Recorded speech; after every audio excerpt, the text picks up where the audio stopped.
एक गांव था जो हरियाली और सादगी के लिए जाना जाता था। वहां के लोग खेती बाड़ी कर अपनी कमाई का जरिया चलाते थे। उसी गांव में एक साधारण किसान रामू अपनी पत्नी गौरी के साथ रहता था। दोनों का जीवन बेहद सादा था। सुबह कर खेतों में जाना, शाम को लौटकर साथ पर बैठकर खाना खाना, यही उनका रोज का नियम था। गौरी रोज सुबह जल्दी उठती और रामू के लिए खाना तैयार करती। रामू, जल्दी खा लो, आज खेत में गोभी की निराया करनी है। हाँ गौरी, मौसम कुछ बदल रहा है। कई दिन हो गए बारिश नहीं आई। भगवान करे जल्दी बारिश हो जाए। फसल की हालत देखकर मन डर जाता है। गांव में धीरे धीरे सूखा पड़ने लगा। बादल आते लेकिन बरसते नहीं। खेतों की मिट्टी फटने लगी और पौधे मुरझा गए। रामू और गौरी का जीवन उस फसल पर निर्भर था। एक शाम रामू खेत में बैठा सूखे पौधों को देख रहा था। रामू, अब क्या करेंगे? कुआं तो है नहीं, बारिश भी नहीं हो रही। अगर ऐसे ही रहा तो सब खत्म हो जाएगा। कर्ज भी चुकाना है और फसल भी जल रही है। गौरी ने सुझाव दिया कि जमींदार के पास बड़ा कुआं है, वहां से थोड़े दिन के लिए पानी मांग लेते हैं। रामू पहले झिनका, लेकिन फिर राजी हो गया। ठीक है, कल सुबह जमींदार के पास जाऊंगा, शायद मदद मिल जाए। रामू सीधे जमींदार के घर पहुंचा। बड़ा सा आंगन, चारों तरफ नौकर चाकर और बीच में आराम कुर्सी पर बैठा जमींदार। प्रणाम मालिक, मेरी फसल सूख रही है। क्या आपके कुएं से कुछ दिन पानी मिल सकता है जब तक बारिश नहीं आती? अरे रामू, अब तो इतना तेज धूप है कि मेरे खेत को भी दिन में 2 बार पानी देना पड़ता है। अगर मैं तुम्हें पानी दूं तो खुद के लिए कम पड़ जाएगा। बस थोड़ा पानी चाहिए, जब तक भगवान बारिश भेज दे। मेरी पूरी फसल बर्बाद हो रही है। हर कोई अपने लिए सोचता है रामू। अगर तुम्हें पानी दूंगा तो हर किसान मेरे दरवाजे पर आ जाएगा। रामू का दिल टूट गया। वो चुपचाप लौट आया। घर पहुंचकर गौरी ने सवाल किया। क्या कहा जमींदार ने? मना कर दिया। उसे डर है कि उसका पानी भी खत्म हो जाएगा। गौरी की आंखों में चिंता थी, रामू की आंखों में थकावट। अब कोई रास्ता नहीं सूझ रहा। उस रात रामू और गौरी देर तक चुपचाप बैठे रहे। चूल्हा भी नहीं जला। मन में निराशा थी। तभी गौरी ने कहा, रामू, क्यों ना हम खुद का एक छोटा कुआं खुदवा लें? पर पैसे कहाँ से आएंगे? साहूकार से पहले ही कर्ज लिया है, अब वो और नहीं देगा। फिर भी एक बार कोशिश करो। अगर कुआं खुद जाए और पानी मिल जाए तो फसल बच सकती है, नहीं तो सब खत्म हो जाएगा। रामू को गौरी की बात सही लगी।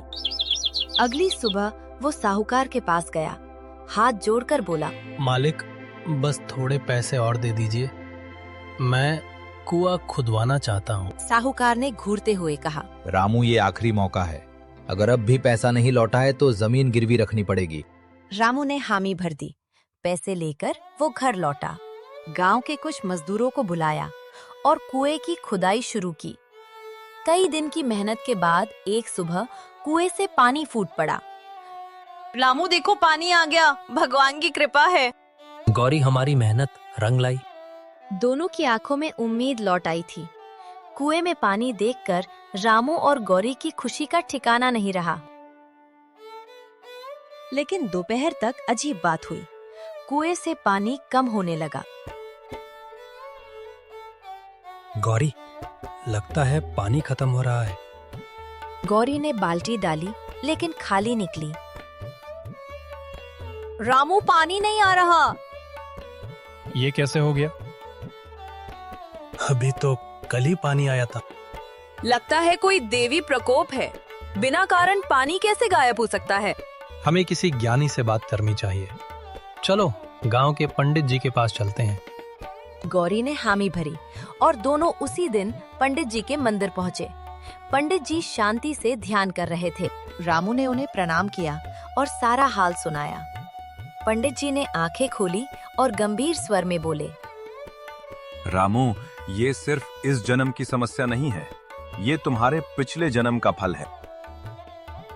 रामू और गौरी चौंक गए। कैसा फल पंडित जी? तुम पिछले जन्म में इसी गांव के सबसे बड़े जमींदार थे। गांव में सूखा पड़ा था और तुम्हारे कुएं में पानी था। लोग आए लेकिन तुमने किसी को पानी नहीं दिया। उसी पाप का फल अब मिल रहा है। इसका कोई उपाय नहीं है क्या? उपाय है। अब तुम्हें सेवा करनी होगी।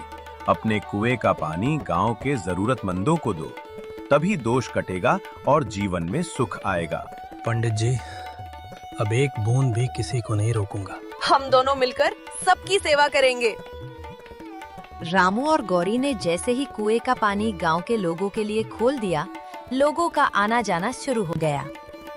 हर सुबह कुछ किसान पानी भरने आते, कोई बच्चों के साथ तो कोई बैलगाड़ी ले। अब ये कुआं सबका है भाई, जितना चाहिए उतना पानी ले जाओ। किसी को भी खाली हाथ मत लौटाना रामू, भगवान सब देख रहा है।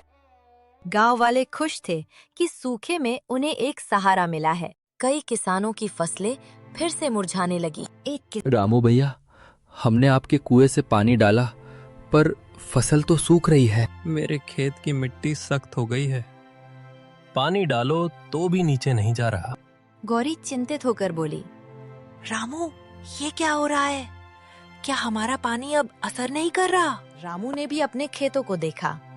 कुछ जगहों पर पौधे झुके हुए थे। रात को दोनों बैठे चिंतन में। शायद सिर्फ पानी ही समाधान नहीं है।